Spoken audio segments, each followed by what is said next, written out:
Patrick, go ahead. Hi, Austin. We talked to Buddy pregame, and he had mentioned that you two had a brief discussion about how you felt going to face your old team.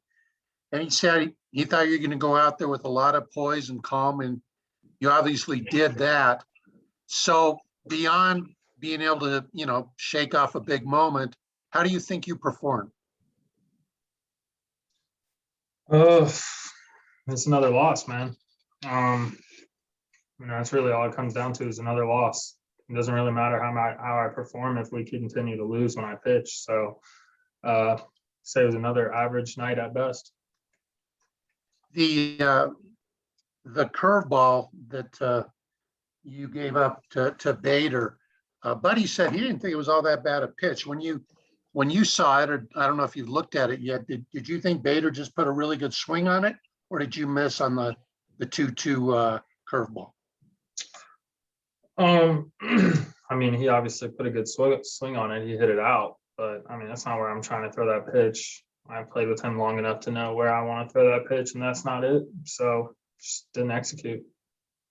And the fastball that Flaherty took out, I guess that was just a matter of getting behind him, and he's a big, strong guy, and he got a pitch he liked and swung at it and sent it out. Yeah. Okay, cool. Thank you, Austin. Danielle? Hi, Austin. Just what was that moment like for you when you took the mound coming out of the visitors' dugout for the first time? Yeah, I was excited coming in. This place was special to me, obviously. So, I made my debut on that mound. So I was excited to come back, and, I just got to be better. It's really what it comes down to. Just got to be better.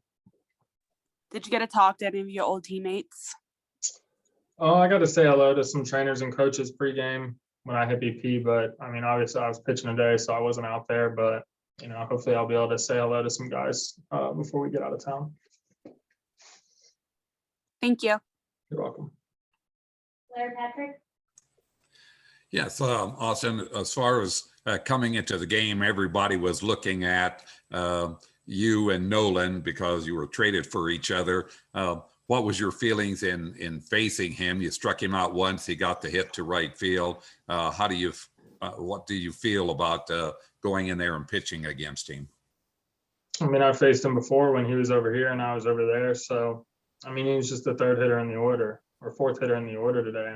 That's kind of all it was. I'm just another guy. Obviously he had a great career here, but I think we both moved on. So I was just trying to get him out, man. And he put a good swing on a ball in the second, and I was able to get him out the last couple times.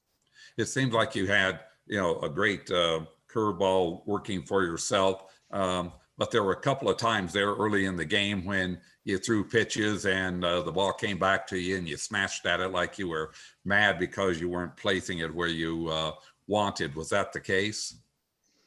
Yeah, there was a couple times. Obviously I gave up, 2 homers. So pitches that I'm not trying to throw. And, in the 5th inning, there was pitches that I was trying to throw. I got some ground balls. That's what I'm trying to do. Unfortunately, they just found holes, or, a couple of them were hit soft enough that we weren't able to turn it. But, it's definitely frustrating, man. I feel like every time out there, I'm going out there and I'm having some good innings, but I just have that 1 inning or 2 innings that I just, I'm not able to get out right now. So, we'll have to figure it out. Okay, thank you. Derek, go ahead. Austin, good to see you. Welcome back to St. Louis. It's always a pleasure to talk to you, and good luck for the rest of this year here. I wanted to ask you might not face hitters who know you better for a while than this group, even though they've only had maybe live BP at bats against you most of the time. How does that affect your preparation if they know you?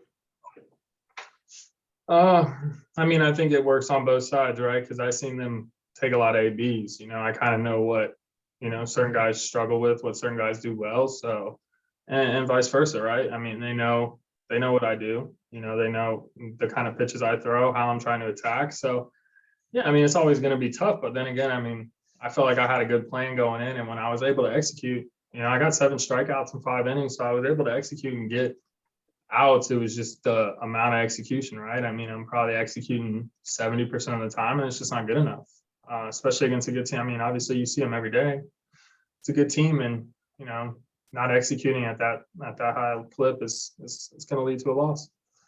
How much do you relish the opportunity you have? I mean, listening to your answers here, I get the sense that you're trying to set the bar or send the message that you're setting the bar very high for yourself. That it's not just about contributing, but it's about winning and even maybe leading a rotation. How do you view this opportunity you have with the Rockies?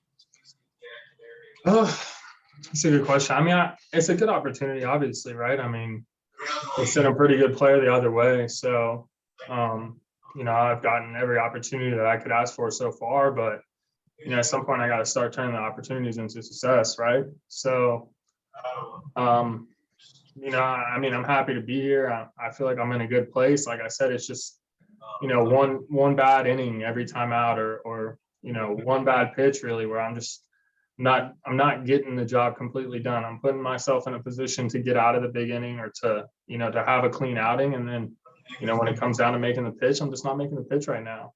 I mean, you know me well enough to know that I'm always going to hold myself to a high standard, regardless of if I was there or here or who I got traded for. So, I mean, the way I look at it is like, I make good pitches tonight, but not enough. So I just got to make better pitches next time out. Thanks, Austin. Good luck to you. Good to talk. Thank you. Final question from Nolan. So before you came on, Austin, Bud said how with your fastball in particular that the game plan was kind of to elevate it some throughout the game. And you did have that, but you weren't getting the swings and misses or the fouls that you necessarily would like. Was that